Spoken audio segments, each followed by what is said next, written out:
My roommate was getting flirty with the campus heartthrob. Unknowingly, I ended up as her romance advisor, while his cold, poker-faced friend was apparently doing the same on his end. After countless mental breakdowns, the two finally got together. And naturally, both support teams had to meet over dinner. The moment we sat down, his icy glare was already mocking me. "So you're the one who insisted my bro master triathlons?" I clenched my teeth and shot back, "Then why did you demand my girl learn delicate embroidery?" My roommate Nina started flirting with her campus god, Johnson. As everyone knows, when college students fall in love, it's really a contest between the strategists from both dorms. And I, as Nina White's chief, dog-headed strategist, directed the whole campaign, surveying the terrain and waving my command banner. "Nina, listen to me, keep your replies concise." Nina White went crimson with shyness. "Okay. He just said he was washing socks. Can I praise him and say that's great?" I clicked my tongue and analyzed matter-of-factly. "He's showcasing that he's industrious, so a dry little reply won't cut it. But I don't know what to say." "Forget it, give me the phone. I'll reply to this one, you learn from it." Nina hurried to pass me her phone, looking at me with starry-eyed admiration. I thought for a moment, then under washing socks I sent a short, punchy line.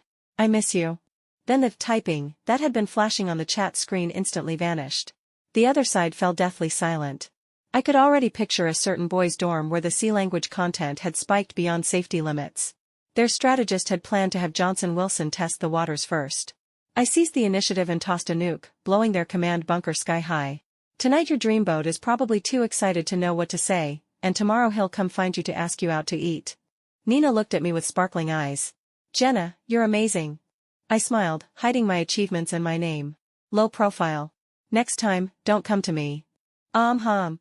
Overflowing with gratitude, Nina suddenly grew curious and asked me, "But if you're so good, how are you still single?" My smile paused. "Have you ever heard of a strategist personally taking the field?" "No. Exactly. A strategist never needs to set foot on the battlefield to orchestrate victory." Nina was suddenly enlightened. I, however, scratched at my fingers, feeling a little guilty. A strategist indeed doesn't go to war, because if she did, she'd be the first to die. The next day, sure enough, Johnson came looking for Nina. They chatted bashfully at the foot of the girls' dorm. But if you looked closely, each of them wore a Bluetooth earbud. I crouched at the window, secretly observing. "Nina, the other side actually brought their strategist to the fight today. Don't be scared, I'm here. Stay steady." Nina gave a small cough to show she understood. I hurried to search for the other strategist's figure. Got him. By a street lamp not far from the dorm, a figure leaned lazily. Long legs, broad shoulders.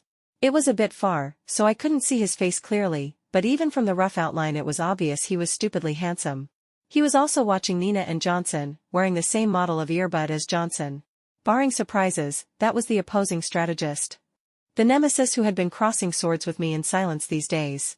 Perhaps sensing me, the boy lifted his eyelids and looked in my direction. I narrowed my eyes, cold as ice, he froze for a beat. Then I was the first to look away, while a bugle charge blared in my head. A brain-controlled man-machine war was about to begin. Today, I would blow him to pieces. After that, the two love contestants sat there and began chatting. People in the throes of flirtation always poke at each other's background and try to show themselves off. Johnson was no exception. He straight up showed off the muscles on his arm to Nina. Nina was so startled she didn't know how to respond, coughing wildly and begging me for guidance. Even I couldn't bear to watch, so I told her directly, "Do something a little flirty with him. He's acting like he's about to sign you up for a triathlon." Nina hurried to repeat it, "Johnson, let's do something a little flirty." Johnson flushed, "Well, what thing? Like, could you take me to compete in a triathlon?" Johnson choked up, "If you really like triathlons? I can try." "Great. What kind of nonsense is this?" Afraid she'd say something even more outrageous, I scolded through the earbud. "Sis. I told you to flirt with him, flirt. Why are you parroting me word for word?" Nina coughed again, guilty. "Be bold, hold his hand." Then, under my encouraging gaze, she directly yanked Johnson's hand over, her tone stammering yet oddly flippant. "Why your hand is so big, way bigger than mine. What hand cream do you use?" I went numb, my face the color of ash. Let the world burn. This already falls outside the realm of human logic. Sure enough, Johnson froze in mortification. On the other side, their strategist was clearly barking orders into his earbud. Johnson went from blank to suddenly enlightened. The next second, he ran his fingers back over Nina's hand and said earnestly, "Your hands are even prettier. Hands this pretty, what a pity not to use them for paper embroidery." Huh? Nina was dumbstruck. I laughed in disbelief. Is their strategist sick? Who asked someone to do paper embroidery? I glanced up and saw the opposing strategist tear out his earbud and stomp off, his face dark as the bottom of a pot. Only, before he left, he swept a look at the window where I was hiding. Johnson instantly lost all composure. In the end, that little date wrapped up hastily in a cloud of melodrama. For the first time, I began to doubt my strategist IQ. Nina stood awkwardly by my bed, waiting for my verdict. After thinking it over, I decided we couldn't drag this out. With the brains those two leads were working with, if they flirted a few more days, the soup would go cold. Here's the plan: tomorrow in the daytime, ask him to the movies. Huh? I take the initiative. Yes, you do, but I'm guessing he'll also ask you. Still, I'm not feeding you lines tomorrow, you're on your own. Nina was bewildered. I can't. I pushed her aside mercilessly. You can and you will. You like each other. I'm just a bystander, I can't meddle too much. Nina was nervous, but she obeyed, shyly asking Johnson to the movies. Very soon, good news arrived the next day. On their first official date, the two finally held hands. That thin paper window of flirtation was one last kick from breaking. Just when I thought the pair would naturally end up together, Nina brought up one more thing. Johnson wanted to invite her to dinner. With a lone man and a single woman, she couldn't help being a little scared. Jenna, come eat with me. I shouldn't. After all, if those two were making eyes at each other across the table, I'd be a glaring third wheel sitting there. But the opposing strategist will probably go too. What? My spirits shot up. Oh ho. I still hadn't truly faced this enemy strategist. I'd only heard Nina say he was super handsome. As handsome as Brad Pitt. Then I had to see exactly which pretty boy came up with that paper embroidery absurdity. That night, the two parties met. Nina and Johnson gazed shyly at each other. You pour me water, I pick you vegetables. The atmosphere was warm. And I snuck several looks at the boy sitting opposite with that lazy posture, words rising to my lips and dying there. Conservative. Nina's description had been downright conservative. How was this, as handsome as Brad Pitt? He was a scumbag face who could crush Brad Pitt. What are you looking at?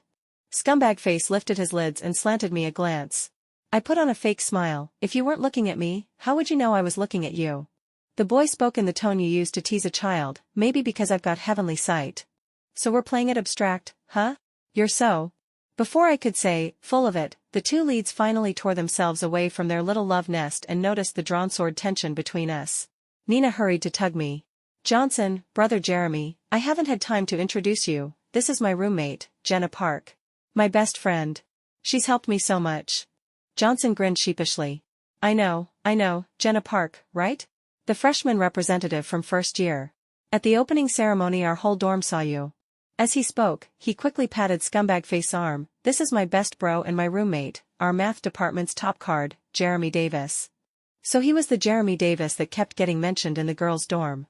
Old Davis, hurry up and meet the beauty, fate has brought you together. Then, under the two leads' gaze, Jeremy Davis was the first to extend his hand, as if to shake mine. So you're the one who demanded my bro be triathlon ready. I immediately raised my hand and squeezed back, hard, through gritted teeth. Then what gives you the right to demand my sister do paper embroidery? Jeremy seemed not to feel a thing and drawled lazily. I told him to praise your friend's pretty fingers. I shot back, and I only told Nina to change the subject. Why was he flexing in public? I wanted him to show his strengths. Who knew he'd roll up his sleeves? Huh? So, Jeremy and I snapped our heads around and found the two culprits with their heads down, wolfing food and playing dead. Misunderstanding cleared. Jeremy's scumbag face looked much more pleasing to my eyes. After all, he was handsome, especially the kind of handsome that comes with a nice scent, and that alone could make a person feel unreasonably cheerful. I chatted idly with him, here and there, nothing serious. Jeremy turned out to be decent company. Whatever I said, he could pick up. When the table atmosphere got awkward, he'd casually toss out a fitting topic. He smoothed over that delicate, bashful tension between our two lovebirds without making a fuss. Only, as soon as one knot loosened, a brand new stalemate would pop up. Put it this way, if you sent these two mouths to the Ministry of Foreign Affairs, they'd start the job in the morning and trigger World War III by the afternoon. That they'd managed to flirt their way this far was sheer dumb luck. My head throbbed. When the two of them, still bashful, headed to the restroom together, I immediately looked at Jeremy, worried. Tell me, do you think they've got a shot? Jeremy shook his head. No idea. Let things take their course. Do you want them to end up together? Of course. They like each other, that's why I'm helping as a friend. Don't you feel the same? No. Jeremy lifted his eyes and gave a soft laugh. Then his gaze settled squarely on my face, meaningful. Jenna Park, I'm helping him for other reasons. I was a little puzzled. But Jeremy didn't elaborate, and I couldn't very well press him. Just then, I had to pee too, so I got up and headed for the restroom. Might as well check whether our two leads had fallen into the toilet. The dishes were getting cold and still no sign of them. Which left me and Jeremy, practically strangers, making small talk for ages. But the restroom was empty. Suspicious, I went looking for the pair around the restaurant. Rounding a corner near a pretty little balcony, I finally saw them. The two contestants stood face to face, shy and close. Too close? The kind of closeness that could turn into a kiss any second. Sure enough, the next moment Johnson began to lower his head. My eyelid twitched. Kissing before a confession? Isn't that a bit rogue? I was just about to blurt something out when a big hand appeared behind me. It clapped over my mouth and pulled me straight into the dim corner. The palm was dry and warm, carrying some nameless fragrance, pressing right over my mouth and nose. My back hit the rise and fall of a man's chest. MMPH. I struggled on instinct. A wry, half-smiling voice sounded above my head. Jenna Park, have you lost your mind? It was Jeremy. That sudden contact with a guy made me more flustered than watching my friend make out. I scrambled to pry Jeremy's hand away. MMPH. The tiny sound made Johnson on the balcony turn his head, suspicious. Sounds like someone's there. Nina glanced around, equally confused. I don't think so. I didn't dare move a muscle. Jeremy didn't move either. So we stayed like that, pressed together in the shadows, silent, awkward and weird. When Johnson and Nina finally lowered their heads again, all cuddly, Jeremy let his hand fall and breathed against my ear. Come on, don't interrupt them. That little puff of warm air hit the tip of my ear. I blinked and nodded. Got it. I followed Jeremy obediently back to the table, and that ear still felt faintly hot. Jeremy's face was calm, as if the person who'd been that close to me a moment ago hadn't been him at all. I held it in, and still couldn't help asking, isn't it a bit much for your roommate to kiss my roommate before they've made it official? Johnson isn't that shameless, and your roommate knows her limits. He'll probably just kiss her cheek. Besides, Jeremy arched a brow. A cheek kiss during the flirtation phase sweetens things up. I half understood, half didn't. Kind of makes sense. So what do we do now? Let them be for a while. Are you full? I blinked, not sure where he was going with this. More or less. Eat 2 more bites. I'll walk you back to the dorm. Give them some free play. I already paid the bill. That last sentence made me shoot him a thumbs up in genuine respect. Now that's a professional strategist, one who even covers the check. Not wanting to keep Jeremy waiting, I ducked my head and shoveled in a couple more bites. I completely failed to notice the boy across from me lift his hand. The very hand that had just covered my mouth. He glanced at me hunched over my food, then let his gaze drop to that hand. After that, he lazily brought it to his lips. His mouth brushed the center of his palm. His brows and eyes softened with quiet delight. After we finished eating, Jeremy and I left the restaurant first. Figuring Nina wouldn't be bold enough to stay out all night, I relaxed a little. Still, I couldn't help that faint melancholy, like my daughter had been snatched by a boar. Once a girl grows up, her mom has no say. Luckily the place wasn't far from campus. Jeremy and I walked side by side toward the school. I had to admit, taking this offbeat nighttime stroll with a guy for the first time felt a bit stiff. On top of that, the number of heads this dude turned was ridiculous. I felt like a zoo monkey. Advertisement. Piercing glances from passing beauties sliced across me. The other monkey, however, stayed perfectly unbothered. If anything, I sensed a hint of inexplicable good cheer in him. I couldn't figure out people like him, maybe the crowd's attention was his stimulant. I cleared my throat to break the silence and probe his plans. Jeremy, how are you going to keep helping your roommate chase my roommate? Depends how far their feelings progress. Are you coming to the next date like this? Are you coming? He answered with a question. I fretted. I don't know, but if you go, I'll definitely have to go. Then we both go. They're still shy, we should help. Okay. Something occurred to me. Right, it's Nina's birthday next week. Is your roommate planning some grand move? He is. I was relieved. So next week there'd probably be a confession-worthy grand gesture. I bumped him with my elbow. Jeremy, we're basically grasshoppers tied to the same rope now. Whatever you guys plan, remember to loop me in so I can cooperate. Jeremy's steps faltered. Then I might not be able to tell you. I didn't get it. Why not? Because. He turned his head. Against the street lamp, his profile was all warm gold, his face half in light, half in shade. But those inky eyes were clear as anything. He looked at me and smiled, very lightly. Because I don't have your WeChat. So, Jenna, shall we add each other? Then he lit up his phone. His friend adding QR code glowed on the screen. Not long after I got back to the dorm, Nina returned too, positively radiant. After whispering a few shy details about time with her dreamboat, she happily went to wash up. I lay on my bed and opened the brand new WeChat friend I'd just added. Nina's in a good mood. Looks like your roommate's pretty good at coaxing girls. If he can't coax a girl, he's useless. So you coax other girls too? Jeremy didn't reply. The conversation seemed to end there by tacit agreement. Naturally, I didn't push it. Only when I finished my shower and was about to sleep did I see a few messages from Jeremy. I've never coaxed anyone else. Just now I was talking with Johnson about next week's birthday confession. Plan is to hit the amusement park for the day. At night there's a fireworks show, and he'll use the moment to give flowers and confess. Jenna. I replied, sounds good. I'll coordinate. I added a thumbs up sticker and proactively ended the topic. Over the following week, Jeremy and I chatted now and then. The topics between us mostly circled around the little romantic trifles of our two leads, and we even became like en passe acquaintances on moments. All in all, it felt a bit like a revolutionary friendship had formed, though something odd happened. In daily life, the probability of hearing the name Jeremy started rising on a straight line. And whenever I passed the courts, I always seemed to catch sight of him playing ball. It was as if he'd suddenly been dropped into my life, an effect so uncanny it amazed me. Then the next week arrived, Nina's birthday. Johnson proposed a trip to the amusement park. She must have sensed something and ran to me, shyly asking what I thought. Naturally I told her to say yes. So the four of us set out from campus together for the park. Watching my bestie glow beside the guy she liked, I sidled up to Jeremy. Got everything set? More or less. So what's our mission? Our mission, Jeremy answered unhurriedly, is to take them to the haunted house first. The haunted house? I immediately got it and flashed him a thumbs up. Great idea. Nina scares easily. If she gets spooked, she'll dive straight into Johnson's arms. Hero saves the beauty, natural physical contact, plus the suspension bridge effect, chef's kiss. I agreed on the spot and caught Jeremy by the arm to keep him from tagging along too closely.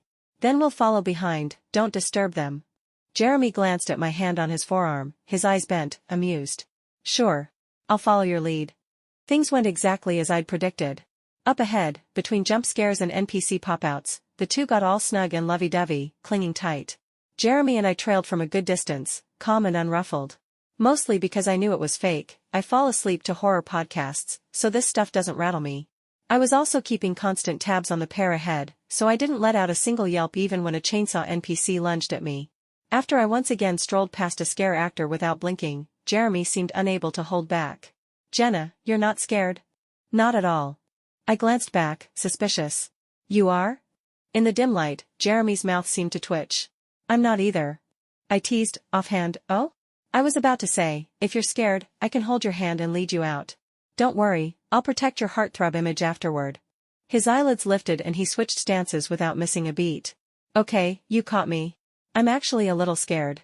So, Jenna, could you hold my hand and take me out? I frowned. It hadn't occurred to me he'd actually wimp out. So laid back and unruly most days, afraid of a haunted house? But I'd already said it, it'd be rude to leave him hanging. I hesitated, then stretched out my arm.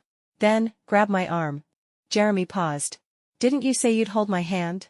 Flushed and flustered, I scolded him. Men and women keep a bit of distance, okay? Hurry, they're getting ahead, and our mission isn't finished. Right. Sorry to trouble you. Jeremy didn't fuss further. He lifted his hand and took hold of my forearm. His palm was broad, his fingers long and fine-boned. It felt like his one hand could circle my arm. Maybe because it was summer, his body heat ran a little high. And his voice, of all things, came out faint and weak. Jenna, you have to protect me. With my free hand I awkwardly scratched my cheek. Why did the air in this haunted house suddenly taste like fresh brewed green tea? In the time we dawdled, Johnson and Nina had vanished who knows where. So I tugged Jeremy toward the exit. He didn't make a peep along the way, and his hold on my arm never shifted. Maybe it was the cramped space and how close we were walking, but I could feel his light breaths ghost over my ear again and again, ticklish. Only once we slipped out into open air did Jeremy let go. Thanks. You're welcome. I rubbed my burning ear and didn't dare look back. The four of us played our way through half the park and into nightfall. The fireworks show was about to start. The place thrummed with people. Using a milk tea run as cover, Johnson went to pick up the flowers he'd stashed. When I got the signal, I nudged Nina to go find him. She shot me a shy look and did as told. From here on, it was their time. Strategists had no business intruding. Jeremy clearly thought the same. He lazily pointed to an empty bench not far away. Let's sit and wait for them. I nodded and went with him. The bench wasn't big, just enough for two. But Jeremy was a head taller and a size broader, with his long legs and mine, our thighs inevitably brushed. Through thin fabric, pants for him, a skirt for me, it made me so self-conscious I almost stood up. Before I could move, a bright-eyed girl stepped in front of us. She stared straight at Jeremy. Oh ho, someone's shooting her shot. I settled deeper, ready to munch on drama. Hey, handsome, can we add each other on WeChat? Jeremy didn't even bother to lift his lids, he kept scrolling his phone. No. Why not? I just want to get to know you. Just pull up your QR code and I'll scan. Oh. I don't want to get to know you. Shot down twice, she still kept a sweet smile. Already got a girlfriend? Is it this lady next to you? She flicked her gaze to me. I froze, about to deny it. A chime sounded. I looked down. It was from the person beside me. Help me. Help how? Up to you. I don't want to be hit on, and I'm not giving her my WeChat. Do this and I'll buy you meals for a whole semester, whatever you want. Seriously? Why would I lie? Help, obviously. Free food is sacred, only a fool leaves money on the table. I pocketed my phone, met the girl's eyes, and smiled. You saw through us. Then I leaned right into the boy beside me, laying it on thick. Sorry, my husband doesn't give his WeChat to other girls, and he definitely doesn't flash his QR code for anyone. Right, hubby? Jeremy said nothing, just lowered his eyes to me, dark gaze steady. I figured the sudden hubby had stunned him and poked him covertly. Say something, hubby. Come on, man, learn to improvise. At last, Jeremy came back to himself. He slipped an arm around my waist and pulled me in, his tone gentle and lazy. Right. I only show it to someone I like. And that someone is you. The girl's smile dropped clean off, she turned and left. I sat up quickly, and Jeremy removed his hand from my waist. I tugged at the pleats of my skirt and mused aloud, Jeremy, that line was great, I only show my QR code to someone I like. I'm using that next time. That wasn't a line. Huh? I looked up, confused, and found him staring straight at me, who knows for how long already. He drawled, I do only offer my WeChat to someone I like. Just then, the fireworks show began. Brilliant bursts blossomed in the sky above Jeremy's head. The feelings glittering in his beautiful eyes were just as dazzling and unreadable. My hands froze on my skirt. Stunned. Back at the dorm with Nina, she hugged her flowers like treasure. Newly smitten, she gushed through her confession moment beat by beat, while I sat in my chair, mind elsewhere. Jenna, what's wrong?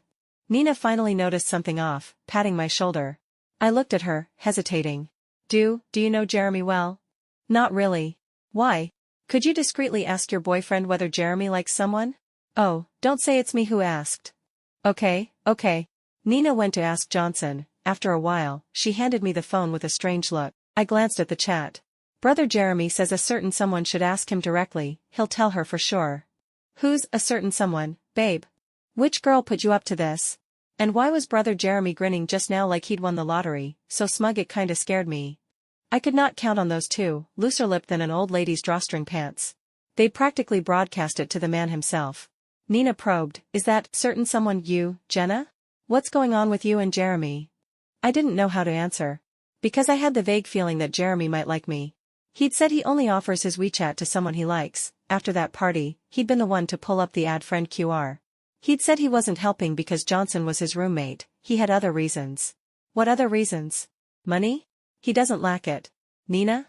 He's not into her. Don't tell me he likes Johnson and believes in cosmic love, now that would be wild. But there was a reason even wilder that made my heart trip over itself. Which was? He likes me. Jeremy was helping his roommate court mine because I'm Nina's roommate. I flopped face down on the desk, cheeks burning, eyes blank. If that were true, well, color me shocked. Ding. My phone buzzed. Johnson and I have a basketball game tomorrow. You and your roommate want to come watch? I started to type no. But after a moment's hesitation, I sent something else. Okay. The next day, my roommate and I got to the court before tip-off. There were a lot of onlookers, mostly girls, and most of those girls were staring straight at Jeremy. Nina and Johnson, now true lovebrains, were no longer shy, they whispered sweet nothings on the sideline. I stood quietly, my gaze drifting to Jeremy as he warmed up. He wore the same black and white jersey as Johnson today. His forehead was slightly damp, the line of his back was straight and handsome. I leaned on the chain-link fence and stared at him, dazed. Likes me? Does he even know me? I could trace my family tree branch by branch and still swear I didn't know him. Finally I couldn't help it, I cut into the couple's flirting. Johnson, did Jeremy know me before? Huh? I dunno. Probably not? Ask him, game hasn't started yet. I'll call him over, you can ask him directly. Before I could stop him, Johnson turned and shouted at that tall figure, Brother Jeremy. Come here, Jenna's got a question. Too fast for me to intervene. Of course Jeremy heard. He tossed the ball to a teammate and sauntered over. Standing inside the fence, he looked me in the eye as I floundered. What do you want to ask? I didn't catch it. Johnson chimed in helpfully, she asked me if you already knew her before. Look at that drawstring mouth. I wanted to bury myself under a tree. Jeremy, on the other hand, was calm as a monk. Oh. I did. My lashes dropped, my fingers clenched the fence tighter in shock. So he did. How? Jeremy lifted a hand and gently pried my fingers off the wire where they'd left an imprint. Then he bent in close, a cool, clean hint of sweat rose off him. The day of the freshman ceremony. Westgate restroom. When I started school, the dean tapped me as the student rep for the freshman ceremony. I was supposed to give a speech on stage. For something that formal, I even bought a gauzy dress, thin and lovely. As Nina put it, curves for days. That morning, I waited in the wings. I'd clearly had too much water, my bladder was rebelling. With 30 minutes still to go, I told the dean and slipped to the nearest restroom by the west gate. All the freshmen entered through the east gate and used the east restrooms, the west ones were empty. I picked a stall, took care of business, and just as I was about to leave, the damned pipe burst. I got drenched to the bone. Thank heaven it was clean running water, otherwise I might have planted my head in the squat toilet and died on the spot. But the dress was ruined, soaked and plastered to my skin, my underwear color faintly visible.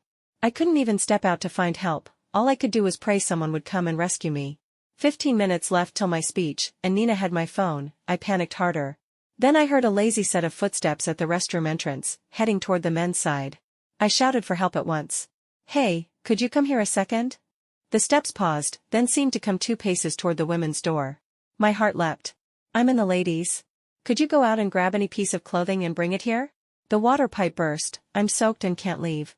He finally spoke, voice low and even. Which stall? Third from the entrance. Please. Okay. Then he came straight in. Stun didn't begin to cover it. Shouldn't he fetch clothes first? Knock, knock. He rapped lazily on the door. Too much trouble to find any. Open up, I'll lend you my jacket and cap. I cracked the door. Thank you, thank you. You're a lifesaver. May you be rich, long-lived, and peak at life's summit. After the ceremony, let me treat you to a feast. He chuckled. He kept his distance the whole time, only one hand came into view. Beautiful hand, tendons neatly traced. I took the clothes and shut the door. There happened to be tissues inside. I dabbed off my face and neck, pulled on the jacket, and hid my wet hair under the cap. My bedraggled state disappeared. Now I just looked like a girl with a taste for androgynous clothes. I pushed the door open, ready to thank my rescuer properly. But he was gone. I had to hurry back to the hall and, thankfully, made it just in time for the speech. Afterward I laundered the jacket and cap and stored them away. I didn't know who he was, and I had nowhere to return them. All I remembered was the clean, good smell on that jacket. And now Jeremy told me that was him. I edged closer to the fence and, very quietly, sniffed in his direction. Same scent. That languid drawl, too, the same as my kind stranger's. No wonder that first time we officially met, that smell on him made me inexplicably happy. So it was him. Jeremy didn't linger, he went back to the game. I stood there, absent-minded, while Nina looked me over once, then again, fox sly, like a weasel eyeing a henhouse. I shot her a glare. Spit it out. She immediately whispered, gossip mode on. What's your relationship with Jeremy? We both pitched in to get you two together, does that count? Nina smiled, bashful. It counts, it counts. But what about you two knowing each other before? Well, before that. I quickly told her about last year's freshman ceremony, when I'd been soaked and stranded. Nina mulled it over. So, Jeremy sat in the audience, watched you on stage wearing his jacket and cap, and of course recognized you. After that he kept a soft spot for you, and used the jacket as bait. Then through me and Johnson he crossed paths with you again, and started pursuing you step by step. Wow, scheming, black-bellied man. I had to admit she made sense. Then it struck me. Hold on. If your analysis is that sharp, why do you turn useless when it's your own love life? My roommate grinned, giving me a mysterious pat. When it's my own romance, I only speak makabaka. But when I'm watching someone else's, my mind is clear enough to command a Normandy landing. So go for it. Be bold. From now on, I'm your strategist in love. If you don't know what to do, ask me, I'll sort it out. I laughed till I almost cried. Perfect, arc complete. When Jeremy's game wrapped up, the four of us headed to the cafeteria in silent agreement. The little couple walked ahead, hand in hand. Fresh from a shower at the gym, the boy strolled unhurriedly at my side. If I quickened my pace, he quickened his, if I stopped, he stopped. More than once I wanted to ask what, exactly, he meant by that. But I didn't know how to ask. Jeremy didn't volunteer anything either. He was like someone teasing a puppy on a leash, reeling me in with hints, waiting for me to get impatient and cave first. Annoying. Jeremy was really annoying. I pressed my lips together. Jeremy, I'll return your jacket and cap tomorrow. Okay. He agreed very readily. But didn't you promise to treat me to a feast? What, planning to skip out on the bill? I'll treat you. I gave him a look. I never said I wouldn't. Besides, you still owe me a semester of meals. Then I'll come pick you up tomorrow, and I'll treat first. As you like. I picked at my fingers and ducked my burning face. Great, why did this suddenly feel exactly like a date? Well, because it did feel like a date. With that indescribable flutter in my chest, I came downstairs the next day with the clothes bag. Jeremy was already there waiting. Even dressed simply, he drew a whole swath of shy, lingering glances from passing girls. I walked up and handed him the bag. Here. I washed everything. He took it without even opening it. Thanks. I should be the one saying thanks. If not for you, I'd have made a fool of myself at the ceremony. Oh? Sounds like I was pretty wise to avoid the crowded restroom and switch to the other one. Right, your, restroom taste is excellent. I rambled, then turned and fell into step with him as we left campus. Out of the corner of my eye caught Nina in a flesh-colored hoodie at the dorm's little storefront, pumping her fists like mad. Like a skinned frog twitching on a live wire. Is that what I look like when I'm playing strategist? Once we left campus, Jeremy and I didn't bother with a ride. We followed a small road toward the shopping street, and the bustling crowds helped wash away my nerves. I finally asked what I'd been curious about. Jeremy, if you recognized me that day, why didn't you come find me afterward to get your clothes back? They're pretty pricey, what if I hadn't returned them? He glanced at a bicycle gliding past against traffic and, without a word, stepped to the outside of the sidewalk. It's just a jacket. I had something to deal with, and by the time I went back you were gone, so I figured I'd leave it with you for the time being. I see. Fair enough, he didn't look like he lacked money, the kind of person who could give away a jacket on a whim. Remnants of capitalism, still alive and well. Looks like my socialist iron fist isn't hard enough. I sighed theatrically. But felt a little deflated inside. So Nina had been wrong, Jeremy hadn't been dangling the jacket to hook me. He'd just gotten busy and forgotten. Suddenly I didn't want to ask anything else, but Jeremy sounded faintly dissatisfied. Why'd you stop asking? I forced a smile. Oh, it's nothing. I was thinking we could catch a movie before dinner, still early. Jeremy slanted me a look, voice flat. Okay. We walked into the theater in silence. He went to get the tickets, I drifted by a cooler, gnawing on an ice cream and spacing out at his back. Right then a young stranger stepped in front of me and blocked my view. Hey, pretty, can we add each other on WeChat? I waved him off. No, sorry. So, you have a boyfriend? He pressed, unwilling to give up. I shook my head. No. Then added, but I do like someone. Got it. Sorry to bother you. He left, disappointed. As soon as he did, my view cleared, and there stood Jeremy not far away, 2 tickets in hand, his eyes gone dark with obvious displeasure. He came over and stopped in front of me, expression cool, and held out a ticket. Just as I reached, sheepish, to take it, he spoke. Jenna, who's the person you like? My hand stalled. Huh? You just told that guy you like someone. Who? I snatched the ticket and muttered, quiet as a mouse, not telling you. I've liked him for a long time, anyway. How long? Almost a year, I guess. Jeremy's lids lifted. So you still like him, and you've turned other people down for him. Why not go after him? Huh? Why did that sound like he'd known about my crush for ages? I frowned, but answered honestly, because it feels like he's been chasing me too. I'm just waiting for him to spell it out so I can say yes. Oh. Jeremy nodded blandly. Okay. Then what place am I in? My eyelids flicked. What? Where do I rank among the guys chasing you? After him. First place. My heart kicked, my voice started to stammer. Jeremy's face brightened, plain as day. He gave a short, derisive laugh. Then that other guy's useless. Can't even beat me, what a waste of your feelings. How about you consider me instead? When you turned people down before, I heard you use that excuse. I let it slide. But using it now? I can't. What's so great about him? So he'd wanted to pursue me for a while, but after overhearing I liked someone, he'd shelved the idea of a straight confession. and switched to a curved approach. I ducked my head and took another bite of ice cream. The chill did nothing to cool my nerves. Instead of answering, I asked, "So, Jeremy, you really do like me? Isn't it obvious?" "Okay, it's pretty obvious. So can I get an early ticket in the queue for your heart?" His gaze burned into me as I chomped my ice cream. I swallowed the last bite. "No cuts." Sun to clouds, his face fell. At last I looked up at him and, blushing, whispered, "Because there's only ever been one person in line." While Jeremy stood there momentarily short-circuited, I hooked a finger around his. I giggled. "Because the one I've always liked is you. From the moment you handed me those clothes, before I even saw your face. I already liked you. Who wouldn't like a good-smelling, kind boy? So yes, your restroom taste really is excellent." I sighed in heartfelt agreement. The words restroom taste finally snapped Jeremy back to life. He flipped his hand to interlace our fingers and sauntered toward the ticket check. "That's called aesthetic sense. If you call it restroom taste, you're dragging yourself into it." "True," nearly lowered my class. I agreed earnestly, and we went into the theater hand in hand. 3:32, just as the opening credits rolled, a thought hit me. I turned and leaned on his shoulder, whispering, "Then, when did you start liking me?" Jeremy smiled. He said it was probably that same freshman ceremony day.